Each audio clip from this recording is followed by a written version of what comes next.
Comme dernier paragraphe, nous entamons le dioptre sphérique. Et donc, nous pouvons définir le dioptre sphérique comme étant une portion de surface sphérique qui sépare deux milieux homogènes et transparents d'indices différents. Donc, un dioptre sphérique est caractérisé par un centre C, par un sommet S et par un rayon R est égal à SC. Nous distinguons aussi un dioptre sphérique convergent d'un dioptre sphérique divergent. Et le dioptre sphérique convergent, c'est un dioptre qui est caractérisé par un centre C qui se trouve dans le milieu le plus réfringent ou le milieu d'indice le plus élevé. Le dioptre sphérique divergent est caractérisé par un centre C qui se trouve dans le milieu d'indice le plus faible ou le moins élevé. C'est ce qu'on appelle le milieu le moins réfringent, comme on peut le voir sur les deux cas de figure, un dioptre convergent et un dioptre divergent. Si nous voulons parler du stigmatisme rigoureux, nous pouvons aussi dire que le dioptre sphérique, c'est un système optique qui ne réalise pas le stigmatisme parfait, parce que la position de l'image, en effet, dépend de l'angle d'incidence. Et donc, on dira que le dioptre sphérique sera aussi utilisé dans les conditions d'approximation de Gauss. Très bien, nous allons passer à la démonstration des relations de conjugaison des dioptres sphériques dans les conditions d'approximation de Gauss. Et nous allons considérer un dioptre sphérique qui sépare deux milieux homogènes transparents d'indices n et n'.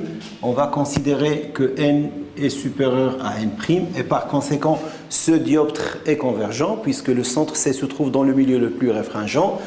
Je vais définir son sommet, son centre et sa surface de séparation. Donc je commence par un rayon incident AI qui arrive dans le sens de propagation de la lumière de la gauche vers la droite. Je vais représenter la normale qui passe par C et puisque n est supérieur à n', ce rayon va forcément passer par le point A' et le point A' est considéré image de A à travers la surface dioptrique.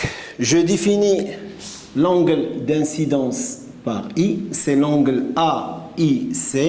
Je définis l'angle U comme étant l'angle IAC. Je définis l'angle θ comme étant ICS. Et je définis l'angle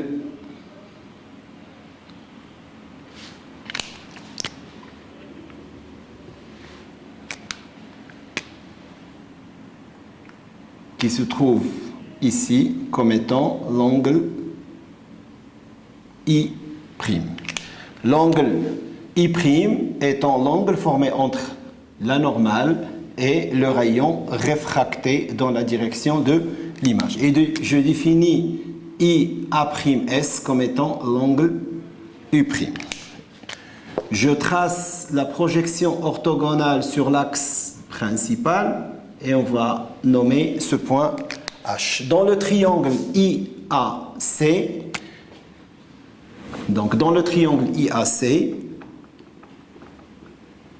j'ai la somme des angles I plus U plus cet angle qui est là, qui est pi moins θ, j'avais oublié de le noter, pi moins θ, le total est égal à 180.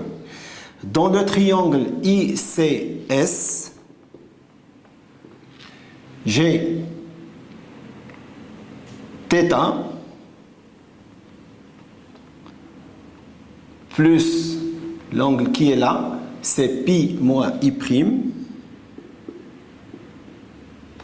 plus U' égale à pi.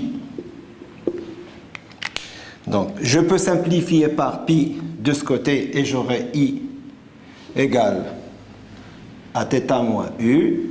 Je peux, dans la deuxième équation, simplifier par pi et j'aurai I' qui est égal à θ plus U'. Donc, tenant compte de ces deux relations, je vais définir dans le triangle rectangle IAH et ICH et IHA', les relations tangente de U égale à HI sur AH. Je vais définir tangente de θ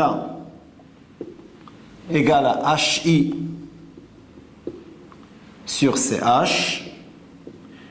Et finalement, tangente de U' égale à HI sur H A'. Nous avons aussi la relation de Descartes entre le milieu d'indice n et le milieu d'indice n' qui s'exprime m sinus de i égale à n' sinus de i'.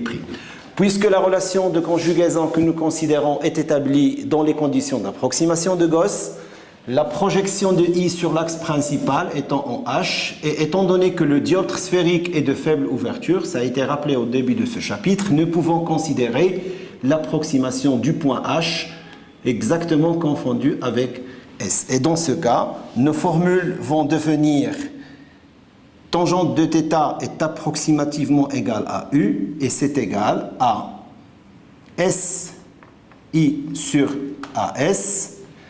Tangente de θ, ici, est égale à peu près à θ, et c'est égal à SI sur CS. Et tangente de U', approximativement égale à U', égale à SI sur S. A'. Nous avons aussi la relation qui lie I, I', θ et U, et qui est I est égal à θ moins U et I' égale à θ plus U'. Et d'après la condition d'approximation de Gauss, nous aurons donc I fois N est égal à N' fois I'.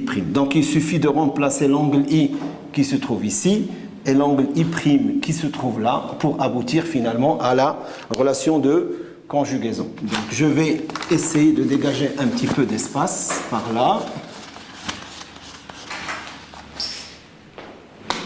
Et finalement, donc d'après la loi de Descartes, j'ai N que multiplie I, et I c'est θ moins U, et θ est égal à SI sur CS, qui est égal à θ, moins U, et U est égal à SI sur AS, et nous avons cette quantité qui est égale à N', donc on met ça entre les crochets, fois I', et I' est égal à θ, qui est toujours SI sur CS, plus U', qui n'est autre que SI sur SA'. Nous remarquons que nous avons un produit de part et d'autre, et donc nous pouvons factoriser par SI et simplifier les quantités SI, et finalement il nous restera donc N que multiplie 1 sur CS moins 1 sur AS égale à N', 1 sur CS plus 1 sur SA'.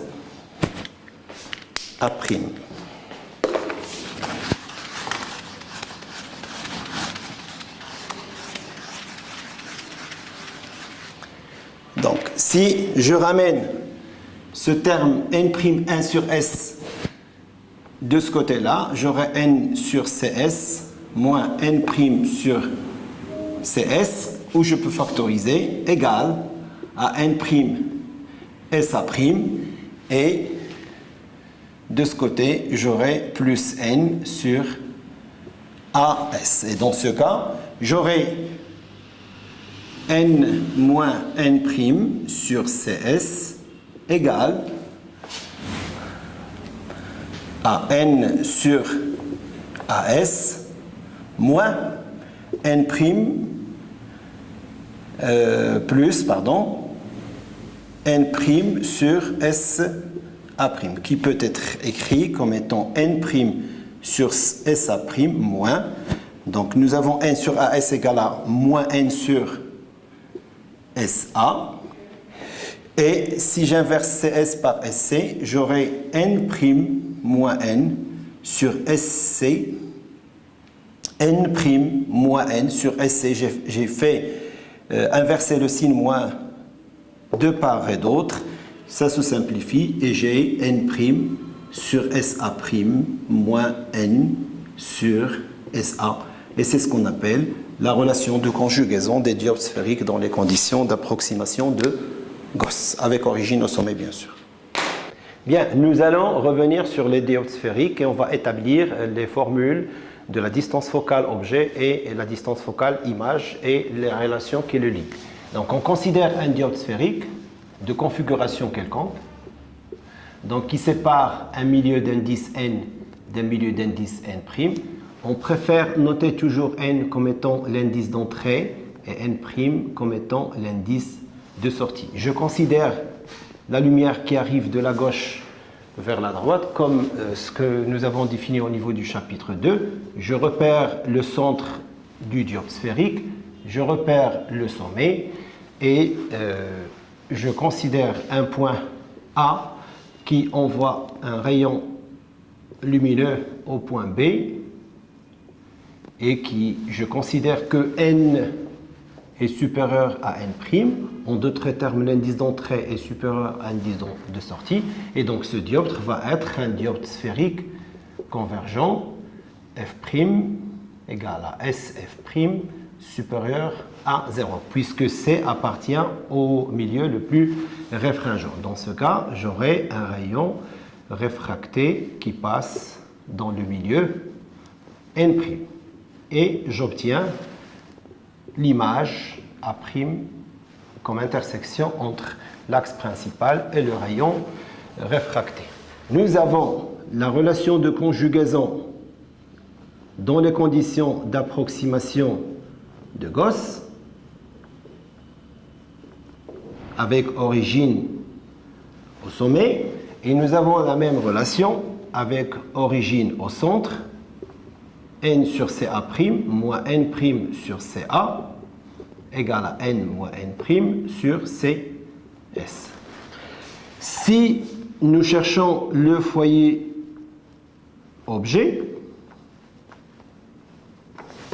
je rappelle que f est dans ce cas est équivalent à 1 à A et que l'image A' va vers l'infini. Et donc j'aurai, d'après cette relation, n sur SF moins n' sur l'infini égale à n moins n' sur SC. Ce qui me donne que SF, que je cherche, c'est la distance focale objet, c'est n sur n moins n' SC. Et nous avons donc obtenu la formule de la distance focale avec f le point focal objet, qui est l'indice d'entrée sur l'indice d'entrée moins l'indice de sortie fois SC. Si nous voulons chercher le point f', donc nous considérons que f' est confondu avec A', et dans ce cas, A, c'est lui qui est à l'infini. Et donc je reprends à partir de cette relation, j'aurai n sur l'infini moins n' sur SF' égale n moins n' sur SC. Pareil, je vais avoir F' égale n' sur n' moins n SC. Et ça va être petit f' qui est appelé la distance focale image d'un dioptre sphérique. Je rappelle que ces deux formules sont toujours valables, quelle que soit la nature des dioptres. Convergent, divergent, concave ou convexe. On peut rapidement faire le rapport entre f et f', et on obtient, d'après ces relations, moins n sur n', qui est égal à SF sur SF'. Donc pour un dioptre sphérique, dans les conditions d'approximation de Gauss, j'ai un rapport F avec F' qui est égal à moins n sur n', donc c'est un rapport qui est négatif, et qui est égal à SF sur SF'. Donc on déduit que F et F' sont toujours de part et d'autre le sommet S pour un dioptre sphérique. Nous allons reprendre la construction géométrique dans le cas de dioptre convergent et divergent, et nous allons parler du dioptre convexe et concave. Donc je considère un dioptre sphérique de ce type qui sépare un milieu d'indice n d'un milieu d'indice n'. Je considère le sommet et le centre. Je suppose pour ce cas que n est supérieur à n'. Je prends un autre dioptre sphérique avec une configuration différente, telle que n est supérieur toujours à n', n milieu d'entrée, n' milieu de sortie. Je considère le sommet et le centre. Alors, un dioptre est appelé concave si SC est inférieur à 0. Et un dioptre est appelé convexe si SC est supérieur à 0. Donc, si je compare par rapport aux deux dispositions, je vais devoir dire que puisque SC dans ce cas est inférieur à 0, ce dioptre est de configuration concave. Si je compare par rapport à cette situation, SC est supérieur à 0 et le dioptre est appelé convexe. Bien, notons que le centre C dans le premier cas se trouve dans le milieu d'indice le plus élevé. Ce dioptre est aussi convergent. Dans le deuxième cas, le centre C se trouve dans le milieu d'indice le plus faible. Ce dioptre est un dioptre divergent. Pour rappeler qu'un dioptre est convergent, d'après la notion des foyers, F négatif et F' est positif. Et le divergent, il a F supérieur à 0 et F' est inférieur à 0. Nous n'avons pas que ces deux cas de figure, nous avons aussi deux autres cas de figure. Nous pouvons toujours avoir la même configuration, mais cette fois, n et n' sont inversés. Donc Gn est inférieur à n', toujours C est le sommet, toujours la lumière arrive de la gauche vers la droite, et je considère la même chose, cette même disposition, n, n', le sommet, le centre, et G, dans ce cas, n est inférieur à n'. Alors, par rapport à nos définitions, pour ce troisième cas, GSC est négatif. Donc, ce dioptre est concave. Et ici, j'ai toujours SC positif. Ce dioptre est convexe. Mais, de point de vue convergence et divergence, on va voir. J'ai C qui se trouve dans le milieu le plus petit. Donc, ce dioptre est divergent. Et le dernier cas, j'ai le centre qui se trouve dans le milieu n' qui est supérieur. Donc, ce dioptre est convergent. Et ainsi, nous avons établi les quatre possibilités. Deux cas de dioptres convergents et qui sont concaves, divergents qui sont convexes et ou concaves. Donc, on va regarder. Le premier cas, c'est un concave qui est convergent, mais nous avons aussi le concave qui est divergent. Le cas 2, c'est un convexe divergent, mais nous pouvons avoir aussi le convexe convergent. Donc, ce n'est pas du tout comme le miroir sphérique. On peut avoir convexe qui peut être convergent et divergent, et on peut avoir concave qui peut être convergent et divergent, contrairement au miroir sphérique, qui sont forcément le concave est convergent et le convexe est divergent. Pour les dioptres sphériques, vous devez faire attention, vous avez les 4 situations devant vous. Bien, nous allons maintenant aborder la notion de la vergence d'un dioptre, vergence d'un objet, vergence d'une image et la vergence d'un dioptre sphérique. Nous considérons la relation de conjugaison n sur SA, moins n' sur SA' égale à n moins n' sur SC. Alors, la définition de la vergence est définie comme étant l'indice du milieu sur la valeur algébrique mesurée à partir du sommet jusqu'à l'objet. Et donc, V est égal à la vergence de l'objet, c'est l'indice d'entrée sur SA. Nous définissons aussi la vergence de l'image comme étant n' sur SA'. N', c'est l'indice de sortie et SA', c'est la position entre le sommet et l'image. Nous remarquons que n est sans unité et que SA est une mesure qui peut s'exprimer en mètres. Donc, la vergence est exprimée en mètres moins 1 ou ce qu'on appelle la dioptrie. Même chose pour la vergence de l'image.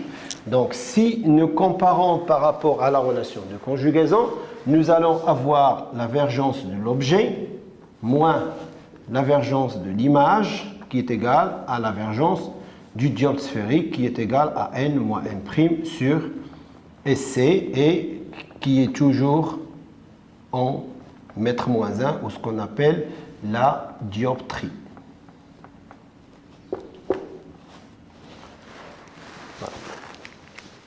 Nous allons reprendre avec une construction géométrique dans le cas d'un dioptre convergent et d'un dioptre divergent, comment on représente les rayons qui sont parallèles, les rayons qui passent par le centre, les rayons qui passent vers le sommet ou des rayons qui passent quelconque. On va voir comment construire ces rayons. Donc je considère le cas d'un dioptre convergent et le cas d'un dioptre divergent. Voilà. Donc, je considère toujours un axe principal. Je considère un dioptre défini par son centre, son sommet et n'. Et je considère, même configuration, c'est n',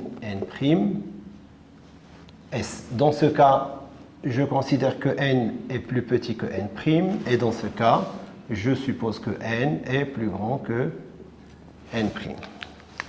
Si un rayon arrive de l'infini,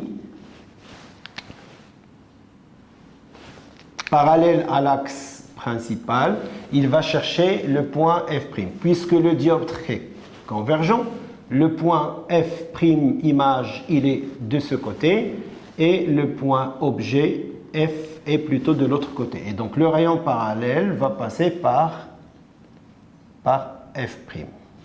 Si un rayon passe par le foyer objet, puisque le dioptre est convergent, il va sortir parallèlement à l'axe principal. Par contre, tous les rayons qui passent par le point C ne subissent aucune déviation. Alors, dans le cas d'un dioptre divergent, si un rayon arrive parallèle à l'axe principal, je dois repérer le foyer objet qui sera ici et le foyer image qui sera plutôt de ce côté-là. Je voudrais juste rappeler que dans le cas du dioptre convergent, le foyer objet est un point réel et le foyer image est aussi un point image réel. Alors que dans le cas d'un dioptre divergent, le foyer objet est plutôt virtuel et le point F' est plutôt un point image virtuel. Ils sont toujours de même nature quand il s'agit d'une catégorie de dioptres bien définie. Donc, puisque le rayon arrive parallèlement à l'axe principal et que le dioptre est divergent, il va chercher le foyer F'. Donc, le rayon parallèle va diverger et son retour va croiser le point F'. Si, par contre, un rayon incident se dirige vers le point foyer objet, il va plutôt sortir parallèle à l'axe principal. Bien évidemment, tous les rayons qui passent par le centre C ne subissent aucune déviation, que ce soit ce rayon, que ce soit un autre rayon, etc. Donc voilà comment on construit, dans les deux cas d'un dioptre convergent et d'un dioptre divergent, comment on construit les rayons parallèles, ceux qui passent par le foyer, ceux qui passent par le centre, ou ceux qui divergent ayant un retour par F', ou ceux qui sortent parallèles mais ayant un passage par F. Donc nous reprenons le cas d'un dioptre divergent. Je considère une surface dioptrique qui sépare deux milieux n, n', tel que n est plus petit que n'. En d'autres termes, le dioptre est divergent. Je repère S, C, F' qui est virtuel et F qui est un point foyer objet aussi virtuel. Alors, si je considère un rayon quelconque, ce rayon-là, A, qui se dirige vers S, on voudrait savoir comment il va se réfracter dans le cas de ce dioptre divergent. Je commence par prendre un rayon parallèle à l'axe principal, puisque le dioptre est divergent, donc il va diverger, mais avec un retour passant par le foyer image F'. Le parallèle à ce rayon qui passe par C n'est pas dévié parce que le point C est un point particulier pour le dioptre sphérique. Par contre, le rayon incident à S, normalement, puisqu'il passe par un point qui fait, que j'appellerai G, qui fait l'intersection entre le rayon issu du rayon parallèle qui diverge, passant par F', et qui passe par le prolongement du rayon CG, alors ce point caractéristique va nous permettre aussi d'avoir une image qui est à l'infini et donc je vais obtenir une direction qui est parallèle entre les trois rayons parce que la direction de ce rayon AS croise sur le plan focal objet au point G les rayons qui passent par le centre et le rayon qui arrive parallèlement à l'axe principal et ainsi nous aurons les trois rayons qui sont parallèles. Et c'est la propriété du foyer objet dans le cas d'un dioptre divergent.